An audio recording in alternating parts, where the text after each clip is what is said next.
Okay,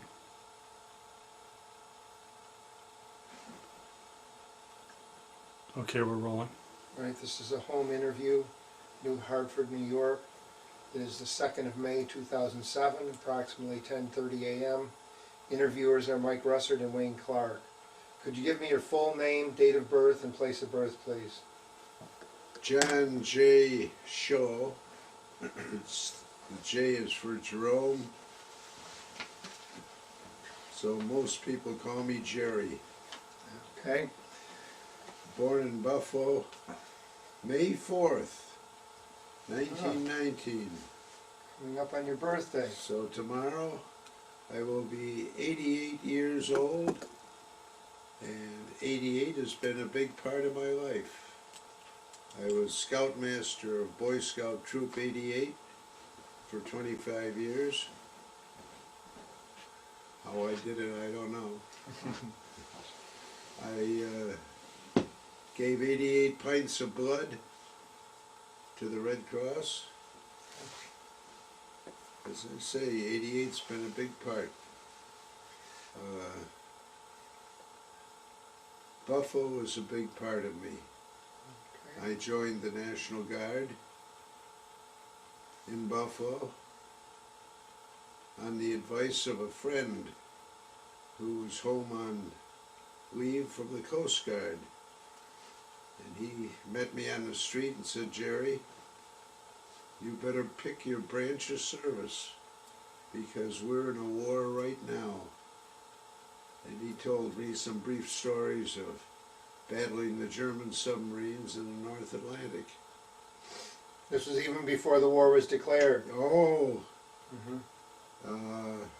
At that time there was some publicity in the Buffalo papers about a brand new anti-aircraft regiment being formed. So I was the 11th man to sign on.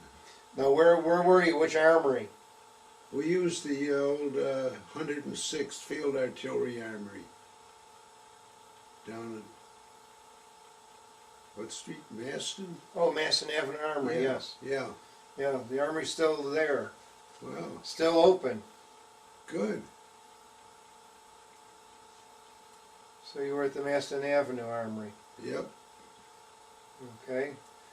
So it was an anti-aircraft unit that was forming. Forming right there. Half was Buffalo and half Rochester.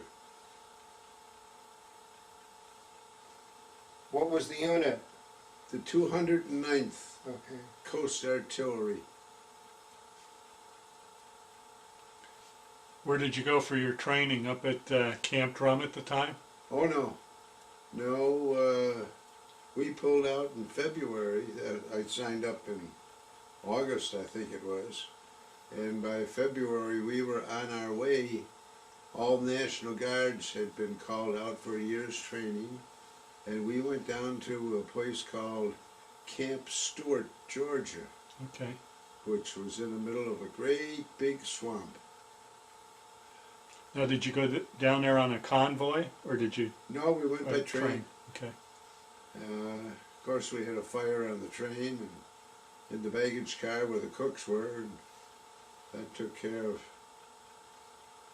Had a lot of toasted sandwiches putting them on. Now, what kind of things did you have maneuvers down in Georgia? Oh, we maneuvered North and South Carolina. Had a big, long maneuver in North Carolina.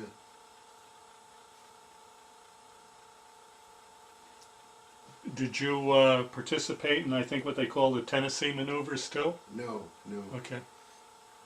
Now, did you have guns at the time? Oh, our big guns would be 4 to a battery, and we'd have one gun. What did you have? The old World War I guns still? Oh no, we had a 3-inch anti-aircraft gun. Oh, okay.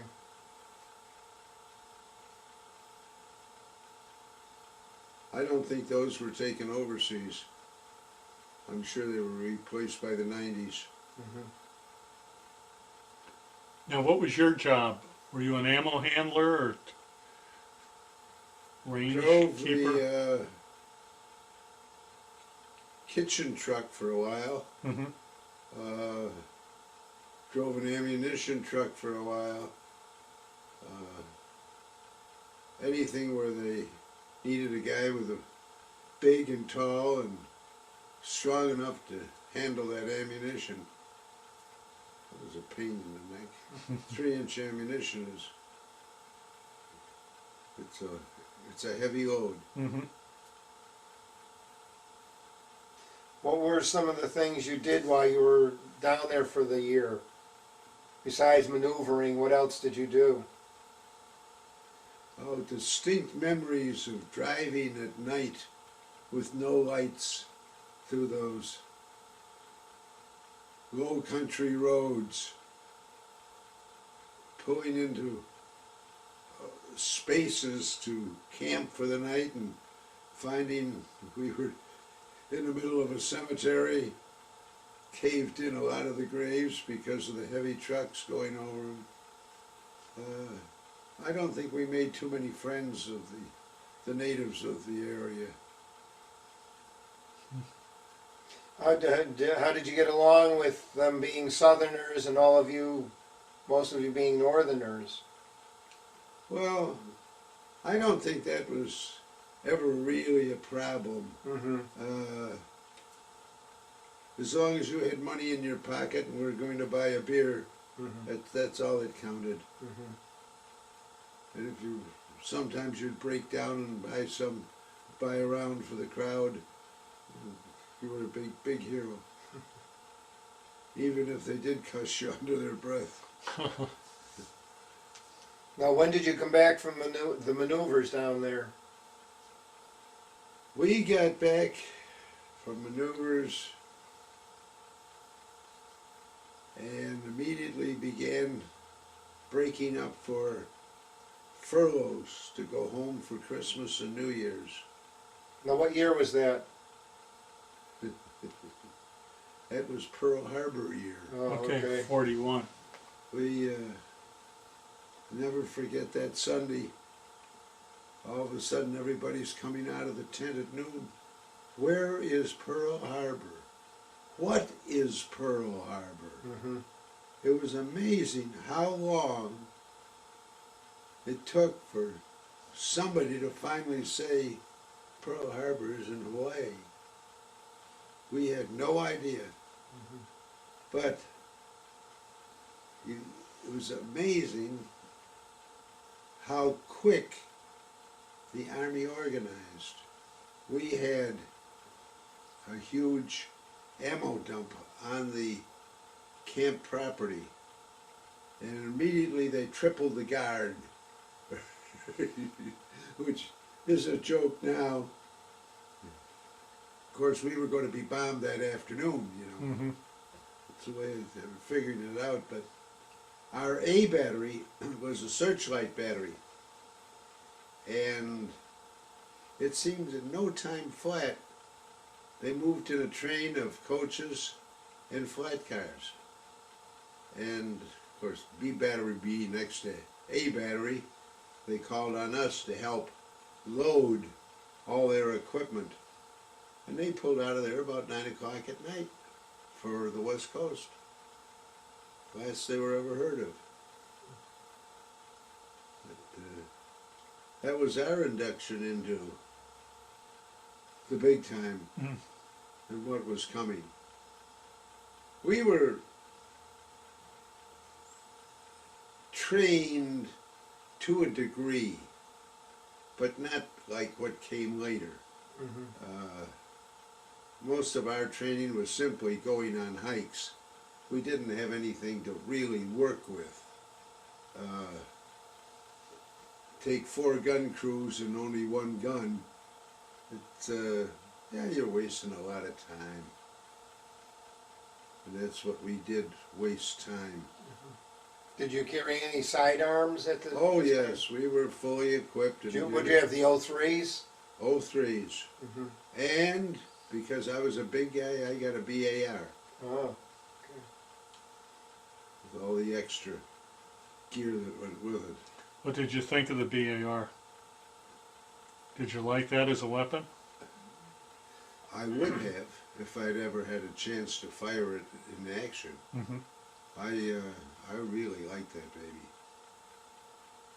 I fired it on the range, but never in combat. Mm-hmm. That was well made, easy to handle, and that the cartridge that was provided for it was certainly well designed, and of course the same thing that was used in the rifles, but that was a good cartridge. How long how long was it before you were federalized? Your unit? We were federalized, I think, before we left Buffalo. Mm-hmm. Oh, okay. I know we had to change patches. When you went on maneuvers? Before we went on maneuvers. Oh, okay. You know, when we left Buffalo the previous February, we got that part of it over with. Mm-hmm. Now, after the maneuvers, when you returned to this area, or to Western New York, were you given much time to settle up with your affairs before you went Well, somewhere? As I recall, we had about a week. Mm-hmm. You had a choice of Christmas or New Year's, and there was 6 of us that had access to a Buick convertible.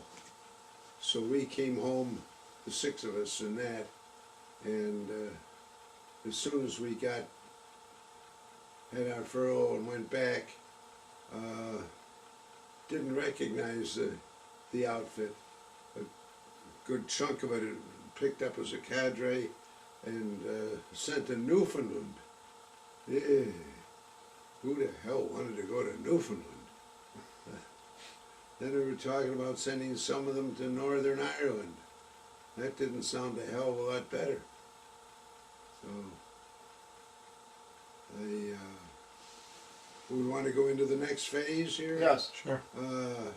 There was a notice on the bulletin board that there was an opening in an outfit that was going overseas immediately. So I went in to see the first sergeant, and he said, "Schillo, you're crazy. Here's your orders for corporal." I said, "The hell with the orders. I'm sick and tired of this being booted around and not knowing what's going on. I'll join that Georgia outfit and go." So I went from New York State National Guard to Georgia National Guard. And this was an old line outfit. Had first seen action with General Pershing in Mexico. And went after Pancho Villa down there. The first sergeant was a wonderful old man, the epitome of what a soldier should look like and be, and he had been, believe it or not, first sergeant for what had been Troop B in World War I. So they went over as cavalry. Became infantry when they got there. But Sergeant Cameron was... Now, what was this Georgia unit? What was the designation? That was the 101st Separate Battalion. Coast Artillery, anti-aircraft.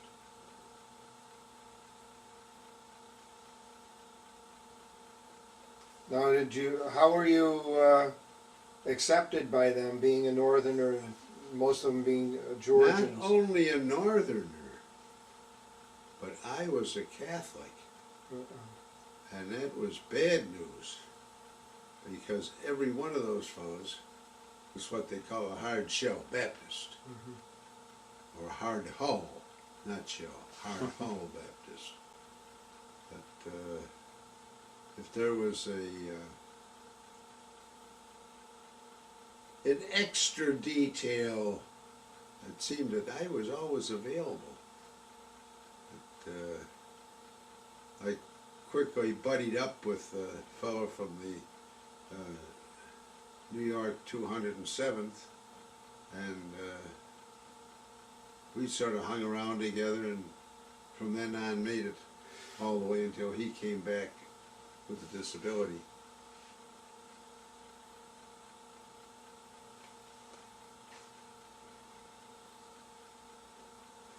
I'd like to, we were immediately sent to Fort Dix, and I got myself into a mess there right away quick. Saturday night fights or Friday night fights, I forget what it was. Fritzy Zivic was fighting, and I passed judgment that I thought he was a pretty good fighter and would easily take the man he was going to fight that night. And we had one character who challenged my opinion and said that I would not pay off a bet if I lost. Well, with that, I stood up, he stood up, and in the center of the tent we had a conical sheet metal coal stove, and he hooked an arm around that and popped me in the glasses. My eyes were immediately filled with glass, and the fellows were afraid of setting the tent on fire, so they threw us out into the Battery Street, and we went at it out there until somebody finally pulled us apart. I had to go to the dispensary and have my eyes washed out. Of course, my correction, I couldn't see a thing, and I had no spare glasses. I don't know how he did it, but the next morning I had glasses. Somehow the chaplain, overnight, had my glasses redone. Quite a surprise. I became very valuable, I felt, to get my glasses that fast. While we were staging at Fort Dix, waiting to get on board ship, our orders read for Manila by way of the French ship Normandy, and as so many times in my military career, my guardian angel stepped in, this time to set the whole ship on fire, and it sank in the harbor, which for us was very fortunate, because the Normandy would have fitted through the Panama Canal, and we would have got to Manila in time to be in on the end of the troops of the Bataan Peninsula. But instead of that, they shipped us up to Boston and put us on a little ship called the Queen Mary. And there began a voyage of 40 days and 40 nights around the world, with all kinds of scares. But, well, for one thing, the Von Trippets was out and looking for us, the super German battleship. Of course, it never happened, but rumors are tough, especially when you're, well, the ship was armed, but no way prepared to do duty against a regular warship. But that was... Now, did you go through the canal and oh no. you went around Africa then? Yeah. The Queen Mary was too wide to go through the canal. But that was an experience. There was 10,000 enlisted people, not counting first three ranks. British were very sticky about their non-coms, and the higher ranked non-coms were given very fine quarters on the ship, to say nothing, of course, the officers at the elite cabins. But many, many interesting experiences on board that ship. There was one big Englishman that was quite outspoken in his opinion and fighting ability of the Americans, and he was challenged to a boxing match, and we just happened to have in our outfit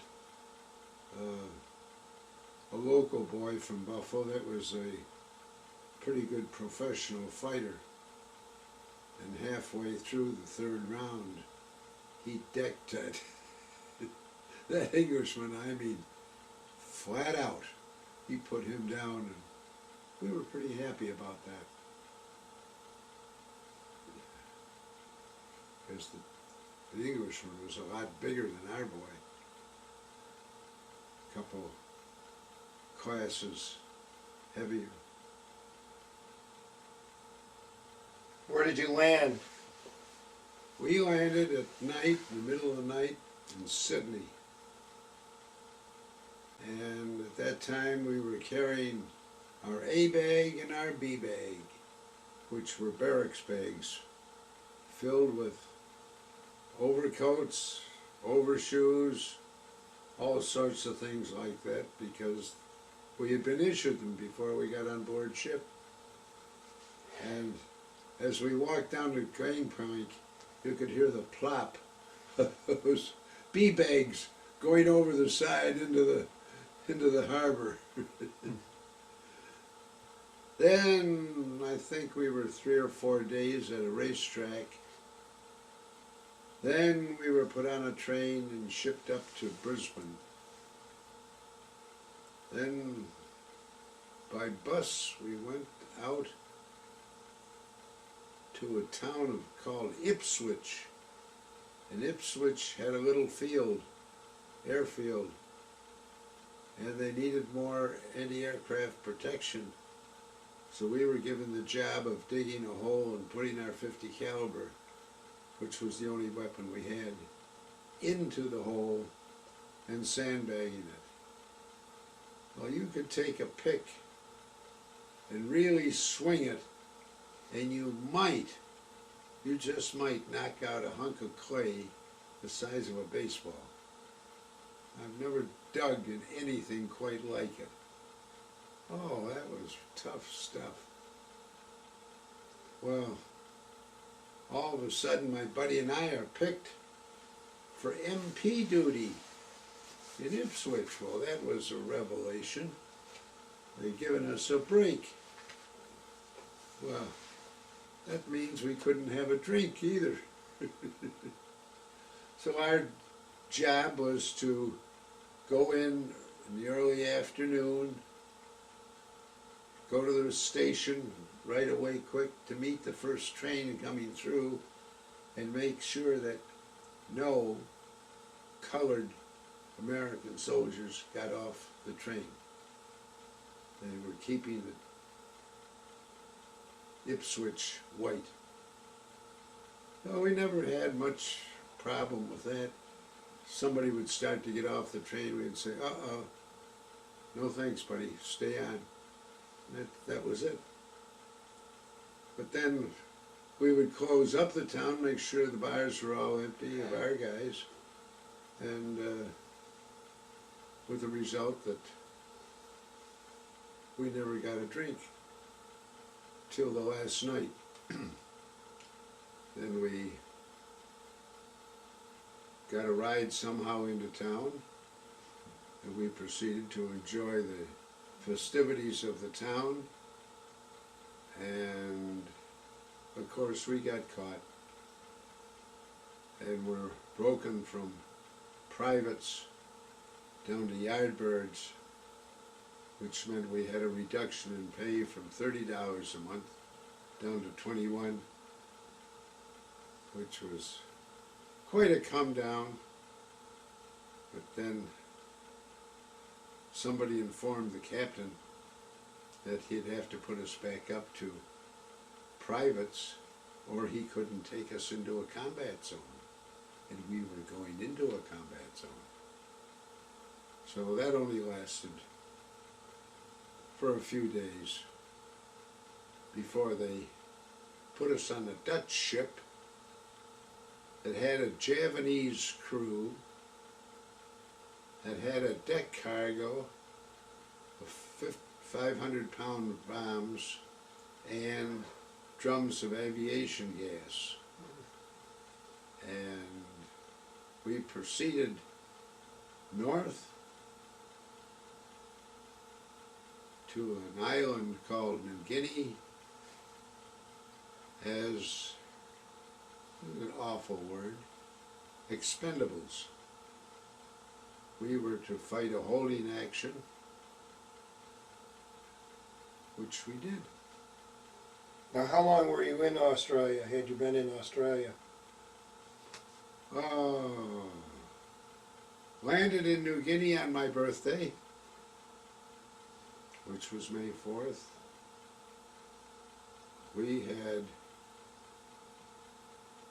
We'd spent most of April wandering around Australia.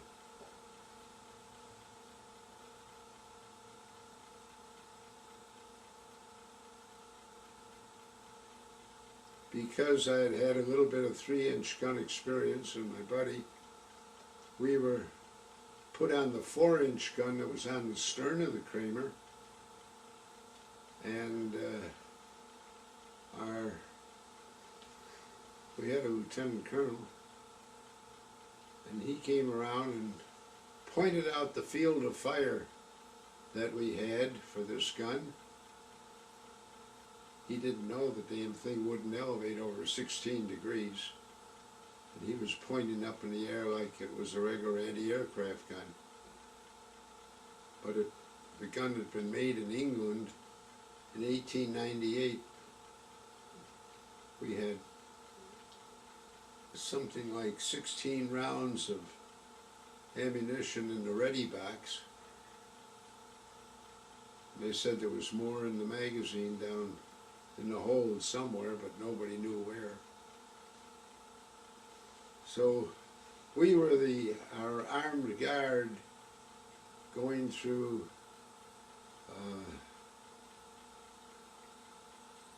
what was the name of that body of water?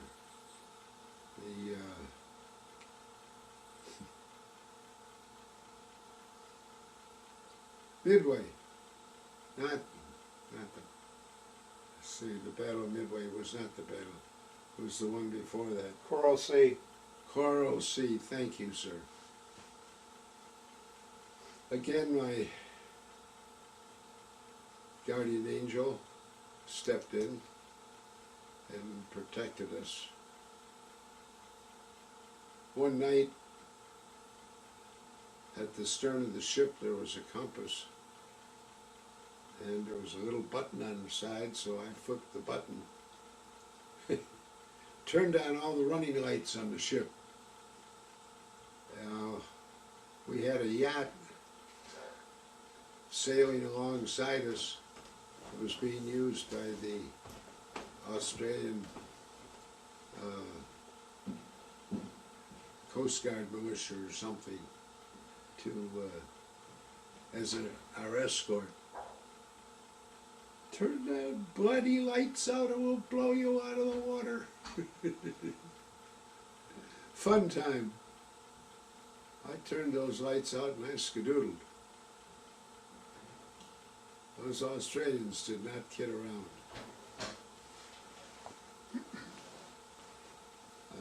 Do you want to make some changes or want me to keep going? It was quite a revelation to land in Port Moresby. It looked civilized. All the people had been evacuated. I was offered a black pearl about the size of my thumbnail by a native for £5 and 5 pounds. A pound was $3.20. Not much money. I had the money, I could have bought the thing, but I was so afraid of being cheated that I passed it up. Black pearl. Yeah. That would have been a nice souvenir.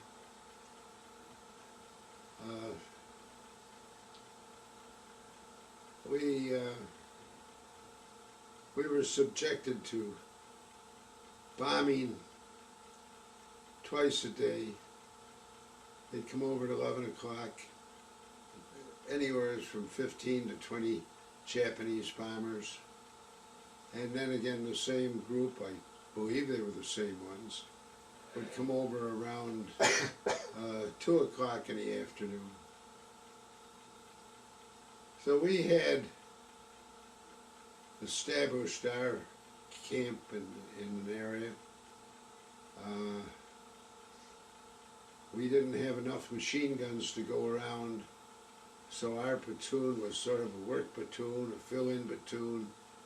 People would get sick and we'd move into one of the 3-man machine gun crews around what we called strip, 12-mile strip, meaning that we were 12 miles outside of Port Moresby. Each strip was so designated, like 5 mile, 4 mile, 14 mile, 7 mile. 7 mile was really the biggest strip, used by the B-17s who would come up from Australia, refuel, go on and bomb targets farther up the line, turn around, come back, and go on back to Australia, unload any dead or wounded, and that was just the way of life. I should say that the first day that we were in New Guinea, we had set up gun positions on 7 Mile overnight, and the Japs came in as they did every morning and touched down, play touch and go. Well, they wound up with, I think it was 5 zeros at the end of the strip. When they play touch and go, they're going a little bit slow, and that was a big mistake. Pretty tough to miss with a 50 caliber at that range. But they did some very, very foolish things. That, for instance, our platoon, roughly 20 people, were spread out on a long hill. The hill went down to a little river, and beside the river there was a what they called, the Aussies called, a field hospital. It was about the size of a 2-car garage. And as I remember, it was the most solid building in the area. It seemed to be made out of concrete block. But it was there. It was always a massive activity.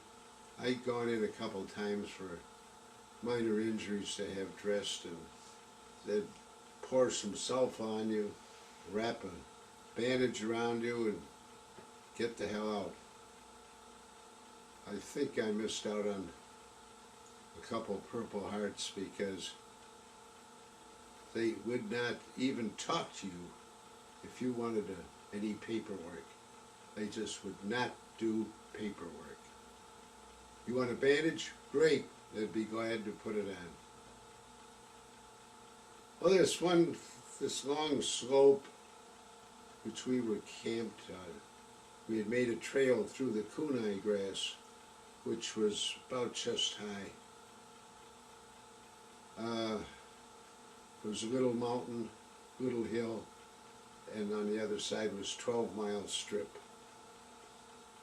primarily occupied by Bel Air Cobras when we had any flying. P-39s. Well, this particular day, it was around noon, the 11 o'clock raid was over with. But there was a couple Zeros flying around, we didn't pay any attention to them. And all of a sudden, we realized that those 2 Zeros had come down, and out from this so-called hospital, there were 2 lines of stretchers on the ground. And these poor Aussies were in those stretchers, in the sun, baking away, and these Zeros came down and strafed them, turned around and came back. But when they came back, they turned and came up this long hill towards airstrip. I don't know if they were going to strafe that or what they were going to do, but they were going slow. And here we are, 20 of us, and at this time we had been issued M1s. And I gotta say this, those Georgia boys knew how to shoot. Well, they came up that hill, and we started firing. You always kept 1 clip in the gun, and you had a spare clip in your sling. We didn't bother carrying the belt and all the other stuff. Well, I would say that the closest plane to me was maybe 30 feet. It was pretty tough to miss, especially if you'd ever done any bird shooting at all. You knew enough to lead. And like it was this morning, I can see that man still looking out of the cabin of that plane and at me. And buddy, I was aiming at him. I don't know how successful I was, but I got off 2 clips, as I think everybody did. The planes went over this little hill, and that was as far as they got. We got them both with plain old M1 rifle fire. We felt pretty good about that, especially after what they had done to those poor Aussies laying out there in the sun.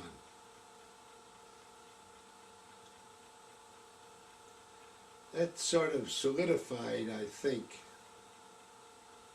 our feeling about the Japanese soldier. If they were willing to fire on targets like that, we weren't at all interested in taking prisoners. And as far as I know, we never did. Not that we had a lot of opportunity to, but if the opportunity presented itself, it was never acted upon. Things happened.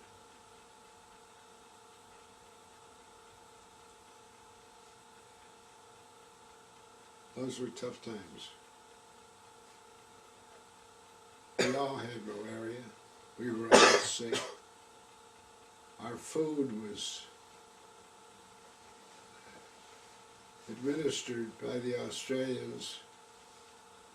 The main dish was Argentine bully beef, and you had to be very careful.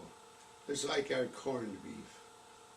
You had to be very careful of it, because if there was a horn in the way, that horn got ground up and put in that can too, along with whatever else went in. It might be a staple, but you picked through what was in there and discarded it.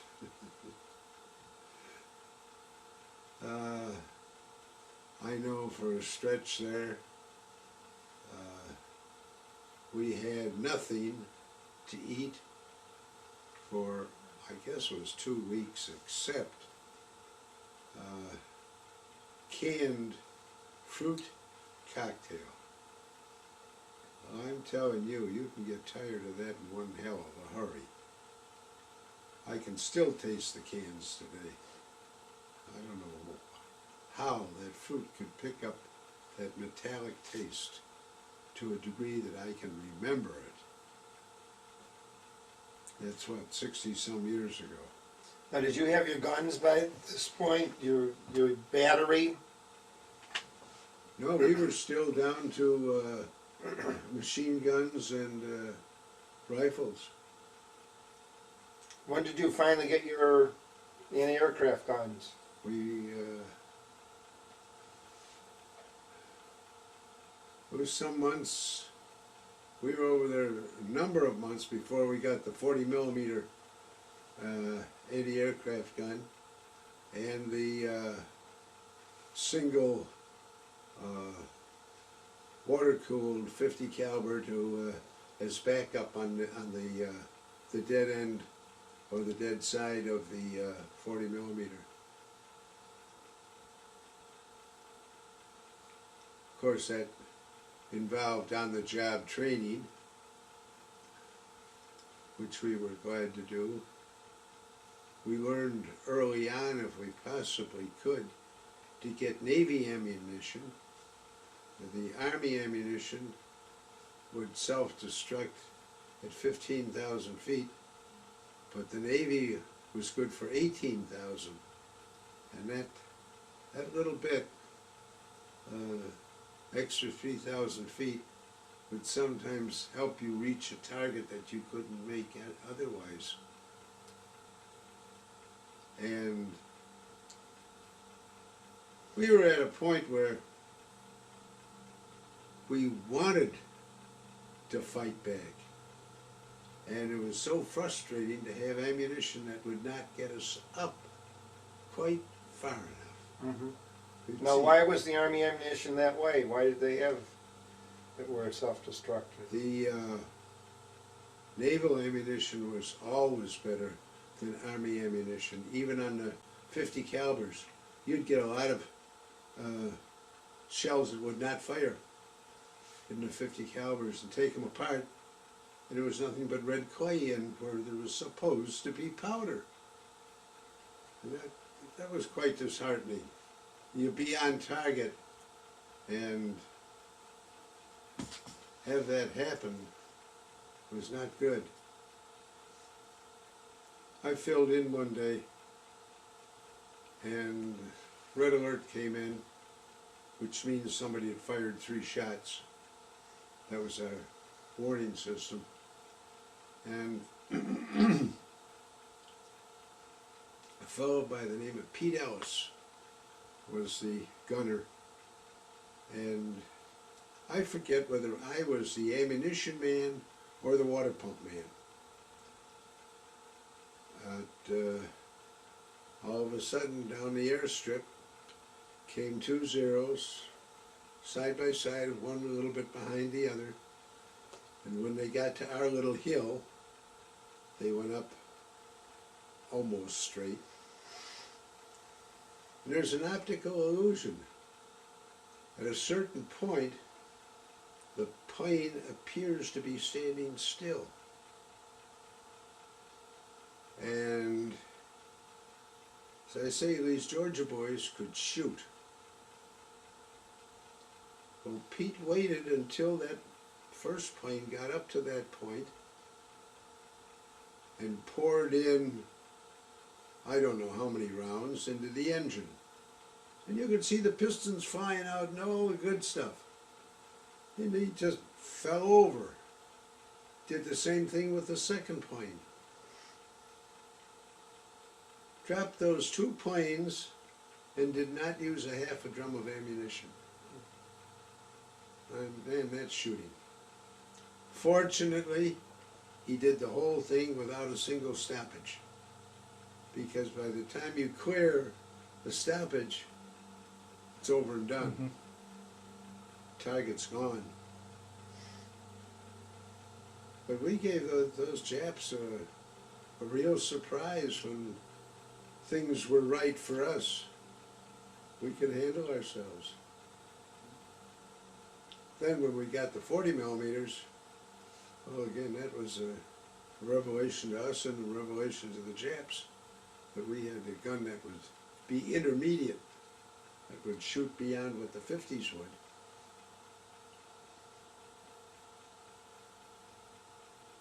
And then later on again, when we were staging to go up to the Philippines, they replaced the single 50 with the quad 50.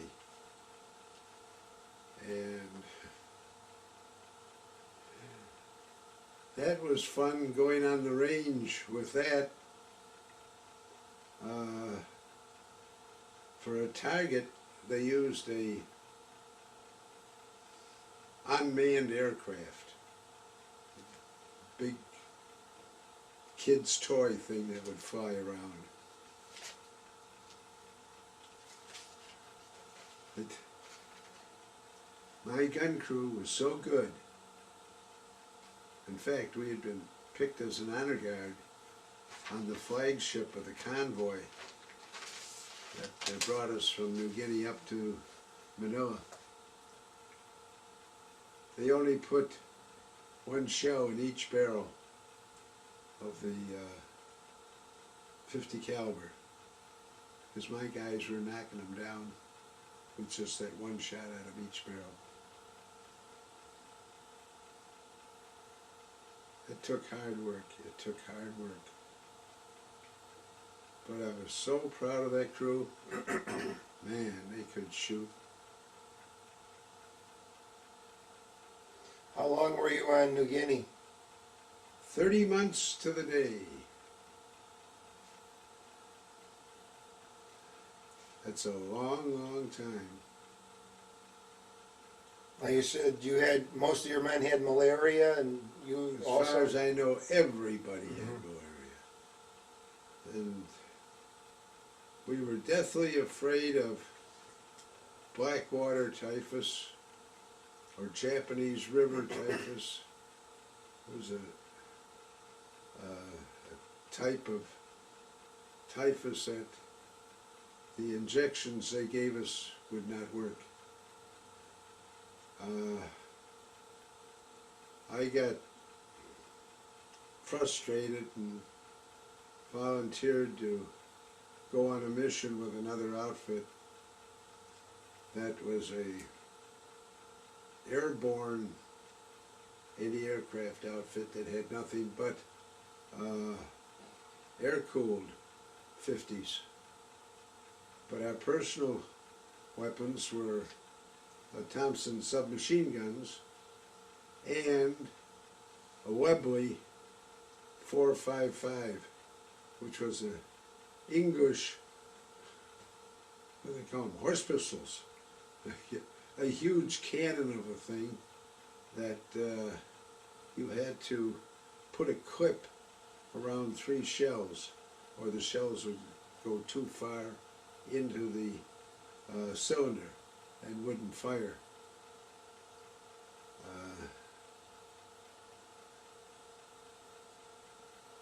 There was 5 of us to a gun crew. We were on this little airstrip which was being held as an emergency strip way up in the mountains in the Owen Stanley Range. We made, I think it was about 5 tries. We had loaded the planes so heavy that they couldn't fly over the Owen Stanley Range. They had to go through the passes. And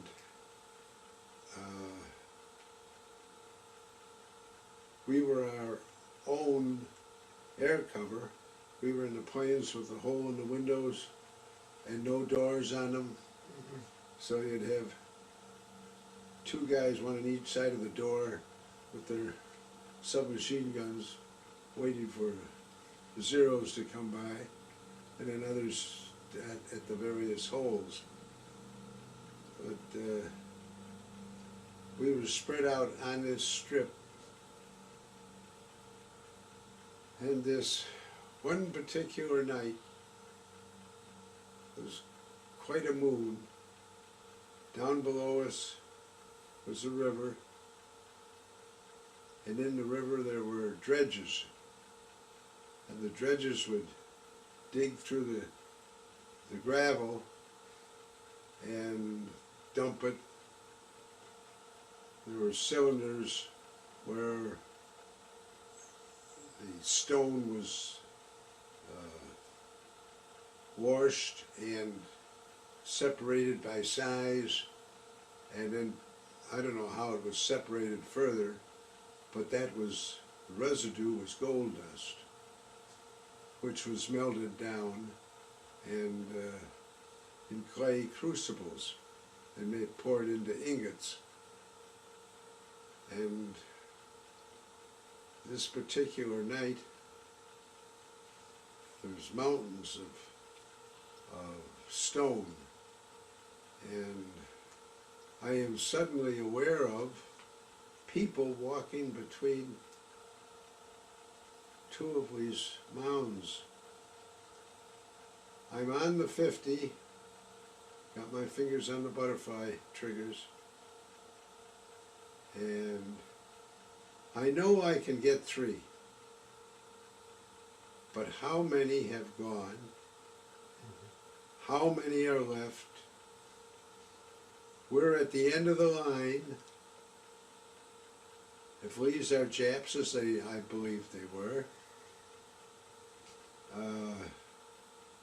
how long could we last with their damn little knee mortars? With the deadliest weapon going in close action work.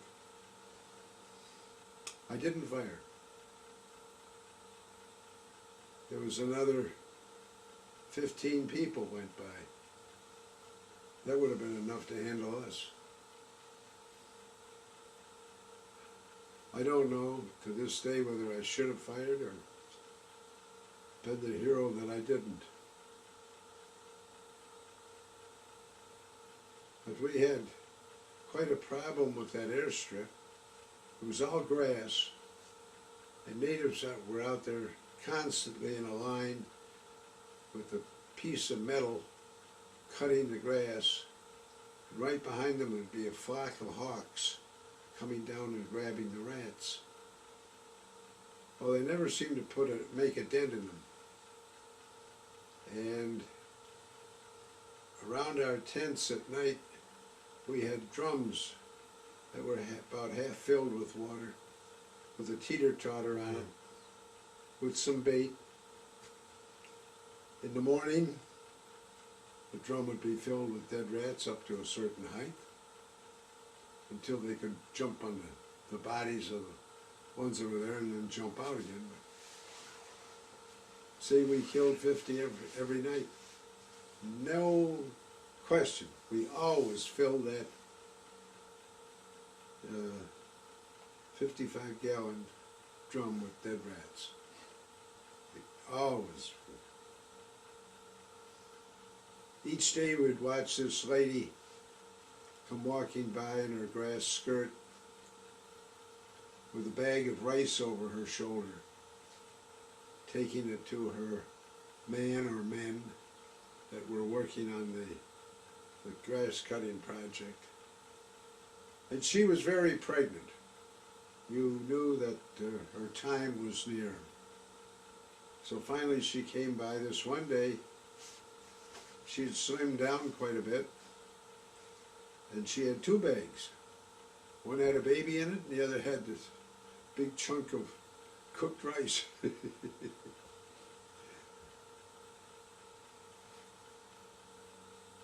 But I was the smart guy. I didn't bother going down and trying panning for gold. I take these crucibles, mostly broken, and I'd break off pieces and then pick out the gold that was in the pores of these things. So I got quite a quantity of gold. What do you do with it? I took a clip of shells and dumped the powder out and filled the shells up with gold. Well, I made an awful mistake. I should have shot the primers, which I didn't. So that package never got home. The shells were confiscated. I suppose they put them on the range somewhere and somebody got awful frustrated because the shells wouldn't shoot. If they had, they would have been blowing gold dust around. But the dumb guy said, just take the gold dust and sort of squeeze it together and pound it very carefully, and finally they would beat it into a chunk and work out and make great big heavy rings. I wish I'd been dumb like that. What were your officers like? Can I take that? Yeah. But the guys making the gold rings. No, I was past that. I think that's, I thought you just finished that and we were to start something else when it rang.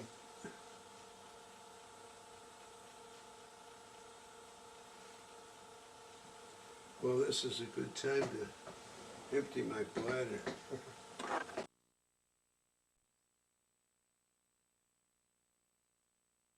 Just take a second to get up to speed.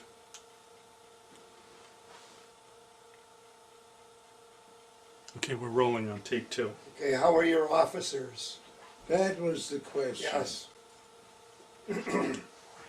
Oh, I gotta back up and tell you some early stories. I'm just going to use the bathroom. Can I go on? Or? Yes, Oh, yeah, yes. All right. National Guard, of course, the officers were local. Mm-hmm. For the most part, there were some replacement, were some that came over and stayed right in there. Our colonel was a wonderful man. I think he was overranked. I don't think a colonel is normally in charge of just a battalion. Mm-hmm. But we had a colonel, we had a light colonel, good people. And they said our chaplain really prayed us through. But, a very good man. But our captain, that's a story. Captain Caswell. It's unbelievable how much you can dislike a person. And the minute I saw that fat ass, and that's what he was, his butt was twice as wide as his shoulders. And he was the captain. Well, He was from Georgia? oh yeah, the same town. Okay. The school in the town. We had 23 brothers in our battery. To say cousins, oh God, you had to be damn careful who you talked about. Well, anyway, the captain wanted his own slit trench. He had picked this beautiful campsite with a great view looking out over the jungle, roads down below,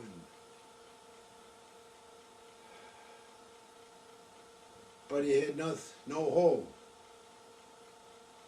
So he got guys with picks and shovels, and they picked and shoveled and picked and picked and picked to dig him a slit trench. Well, that had to have a pretty good cover. So he sent the boys into town, and there was big warehouses operated by the Phillips Trading Company. And they proceeded to tear the bars off the windows and set them up and pour concrete over them to make this wonderful shelter for the captain. Well,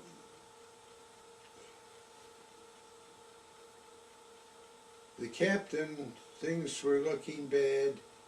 He had acquired a good-sized boat and had a crew, and he was going to take with him to go back to Australia when things got too tacky. Well, we found out about it, and there were 6 of us, 5 or 6, that were prepared to look after our own butts. So we decided we'd set aside a clean uniform, as much food as we could get, as much ammunition as we thought we could carry without overburdening ourselves too much, because we knew it was going to be a tough hike to go down the coast, acquire a native boat, and island hop back to Australia. But we had to have some canned food. So wouldn't you know, I got caught on guard duty in the kitchen, sorting through the canned goods and filling up sandbags with the food. Well, a tech sergeant caught me, took me right to the captain, and I prayed on the way up. I said, I belong to the Barons Debating Club at Canisius High School. I said, Barons, please come help me. Well, would you believe I talked myself out of that? Caught red-handed stealing that food. I don't know, he probably could have court-martialed me and had me shot. But anyway, comes payday. Not a full payday, but a partial. And it's done with the usual military precision of an armed guard standing beside the captain, and he's got all the money laid out on card tables in front of him. Well, I was there, and it was shortly after 2 o'clock, and the Jap planes were coming back, and one of them had a bomb hung up. You could see the planes, you could see the one with still had the doors open. And they finally kicked the bomb loose, and you know when a bomb's coming down.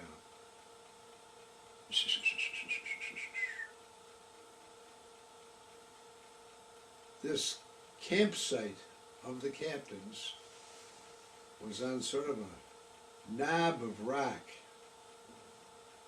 and here there was a cliff. Well, that bomb went over the cliff and down. It didn't hit on top. It went down and there was a kaboom. In the meantime, the captain heard this thing coming. He kicked the card tables up in the air. He dove for his slit trench, which he had never been in, and he stuck. His white ass would not go down. Well, I tell you, it was some job pulling him back out of there. Somebody had to get in the other end, get down below, and push his head up. They were pulling on him. Finally got him out. There's the card tables all upside down. No money. It had all blown away. So they said. Everybody was so happy because no good son of a gun, he was stuck. He had to make good. When you sign for a payroll, it's yours. Mm-hmm. You got to get rid of it, and you got to give a signature for every last cent that you dispense. So that's the story of the captain. And I gotta tell you another story. This particular time we were camped on a big bay. We used to fish out there, we had a lot of fun. We got what they call a lackatoy, dugout canoe with an outrigger. And the canoe leaked like a sieve. So we got rags and tar. Where we got the tar, I don't know. And we're soaking it and jamming it in to plug the holes in the boat. And somebody had heated up the tar, and whatever tool they were using caught on fire. And Bruno Rosanowski, he shook it, and of course it came over on my right leg from the hip down to the ankle. All this burning tar on there. Felt quite good. I jumped right in the water to put the fire out, and it still burned pretty good. But as I say, we had fun here. The woman that became my mother-in-law was very religious, and she was forever sending me little medals of saints and so forth. And I put them all in a little cardboard box I had, which I kept in my pack. And I made an announcement one day. I got a letter from her with another medal in it, that nobody that ever carried that medal had even been wounded in a war. I said, hey, that's a good one to hang on to. Well, anyway, when there was a full moon, the Japs would send over a flying boat. They were huge, and the engines were not synchronized. They sounded like hell. But they'd fly around up there, and every once in a while they'd toss out a small bomb. Other times they'd toss out a beer bottle. And you can't tell the difference between a bomb and a beer bottle. So these damn beer bottles were coming down, and we'd hear them break up on the side of the mountain. This one guy's, hey, Schillo, you got the little box with you?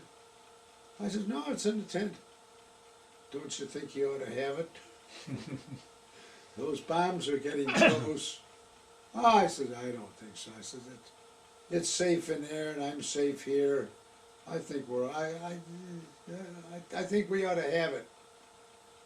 So I said, well, if you want to get it and bring it in, fine. There was times when I really wore my religion on my sleeve, because these guys, they didn't trust me. I knew that. They didn't believe in me. But there comes a time when you really don't get too choosy about who's upstairs and who isn't. You want to be covered all the way.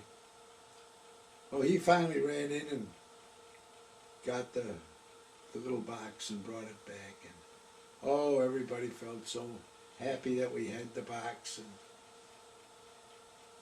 I made nothing of it. But I think,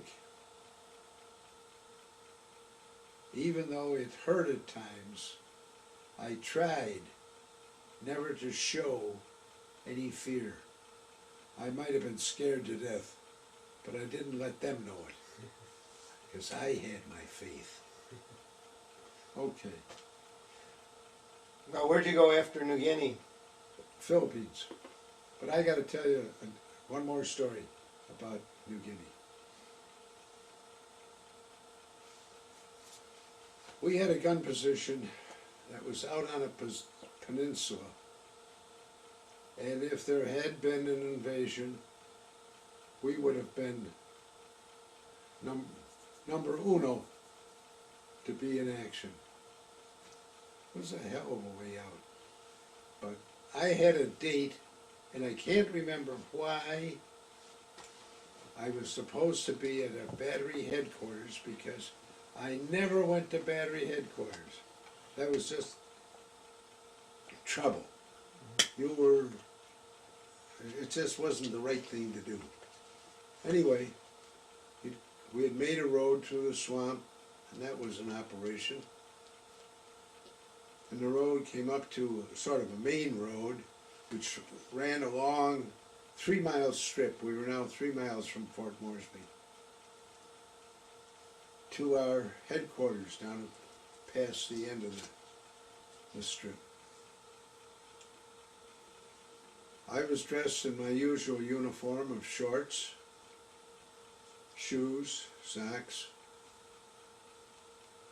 a hat, and that was it. Anyway, we're on our way back, and all of a sudden here's a B-25 landing beside me. Crash landing. The gear on one side had folded, so the thing was cattywampus. One side was up in the air. There wasn't anybody around it, except one guy is standing out in front. So I jumped out of the truck, grabbed the fire extinguisher. We had those little 1-quart carbon tetracords. And I ran over and I said, "Everybody get out?" He says, "I don't know." I said, "Gee, we better make sure." And I look around and holy crap, I didn't know a B-25 could carry so many 500-pound bombs. And there's broken fuel lines, and there's just gravity, I guess, and they're draining and they're on fire. Fire on top of the bombs. So I said, "We got to get under there and look." He says, "Well, I got pliers. You got the extinguisher. If you put the fire out, I can squeeze off the tubing." So we proceeded to do that. And started crawling underneath this plane and looking around. And I'm scared. Oh Lord, I'm scared. I'm in this confined space. There's fires still on the bombs that are left inside the plane or just outside it.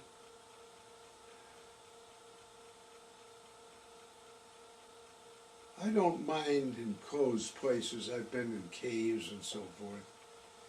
But this is a little bit different. And I'm just about to say, well, this is it. Let's get the heck out of here. There's nobody left. And I see this arm hanging down. And oh, God. So I crawl another 10 feet to where the arm is. And I reach up and grab the arm and I pull it. And all the skin comes off. Oh. So I think I got the hair. And I pulled the guy down. Oh, Christ, he's bigger than I am. Pulled him right down on top of me. And I had him between my legs, and I dig in my heels and push back. And I'm trying to keep his shoulder and side where I pulled the skin off out of the gravel. I should say, but before this, I'd started to throw up from the fumes of the carbon tetracord.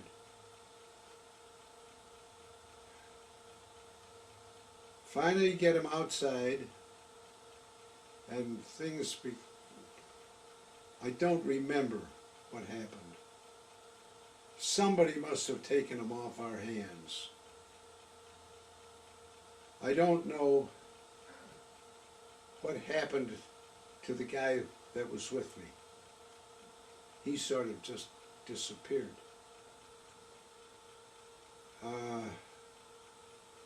I stagger back to the truck and finish heaving my guts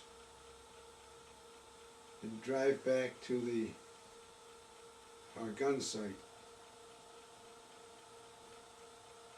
But I thought about that and thought about it, and I went and talked to my parish priest. I said, "Father, was that my guardian angel?" He says, "I don't know, but could well have been that you were being protected."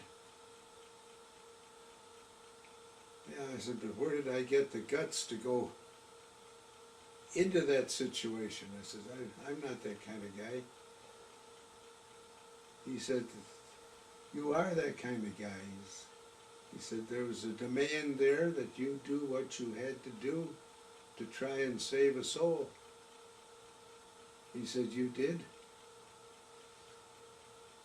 And he says, "It could well have been your guardian angel that was looking after you and kept those bombs from going off."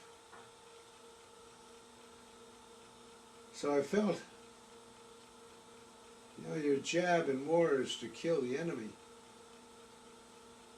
But there comes a time when occasionally you can save a life. And I'm very proud of the fact that I saved a life. Do you know what happened to the man you pulled out? I visited him in the hospital, and they built like a bathtub around him and had him in a saline solution. I just visited him one time. We exchanged names. I have no idea what his name was. I couldn't remember it for the life of me. But he was going to make it. They were waiting for a ship to come in that they could put him on board ship. But now and then you can see a tangible piece of work that you've done that has had a good result. So after you left New Guinea, New Guinea, you went to the Philippines. Philippines. How long were you there? Landed St. Patrick's Day, March 17th, and left right around the 4th of July, and picked up a day coming home, and I was picked to fly home. How about that? Have fuzzy recollections. I was having a malaria attack at the time,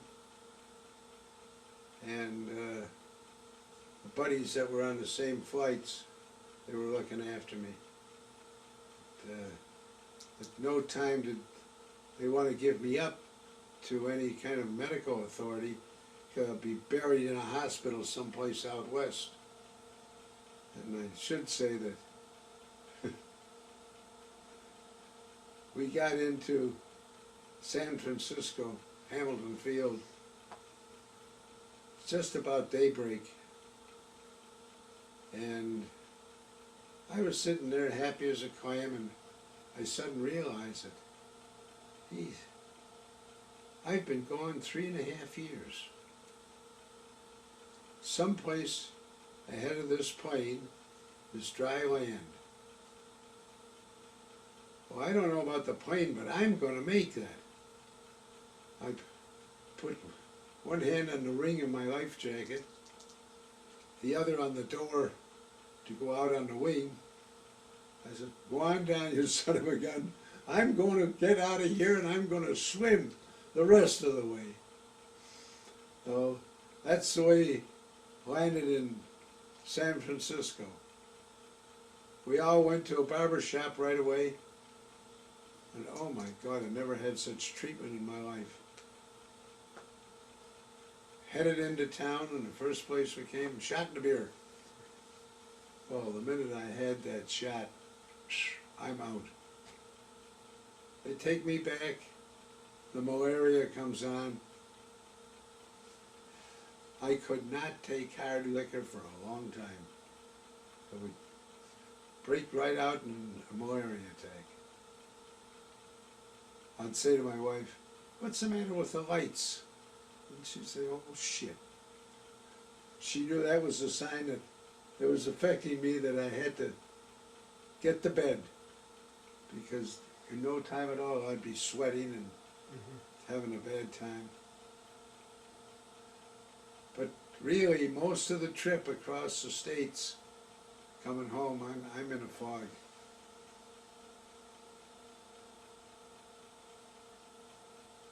Got to Hawaii, I gotta back up a little bit. And there's a beautiful blonde passing out fresh pineapple and ice cold pineapple juice. And oh, that was so good. And beyond her, there were Jap POWs passing out steaks and mashed potatoes and gravy. I could not take a steak. I just could not accept food from those people. I'd go back and get more pineapple juice. And that's the way it was. When we got to Fort Dix, it was German POWs passing out the food.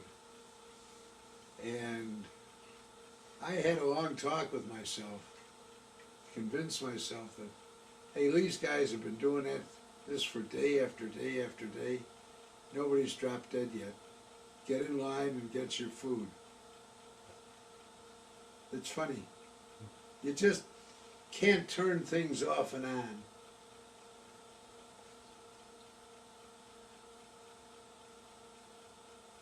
I'm thankful that I had the opportunity to serve my country. I'm thankful that I made it without anything seriously being handed to me. I couldn't do it again, but neither could you pay me enough for my experiences.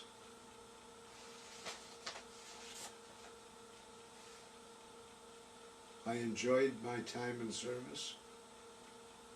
There were rough times, but I survived them. I'm proud of what I did. I have no regrets.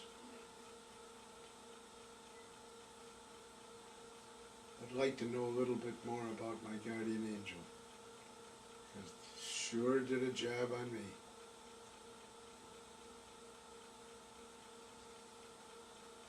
Well, gentlemen, that's all I feel like talking about. Okay. Well, thank you very much Thank for you. your interview. It was an excellent interview. Thank you.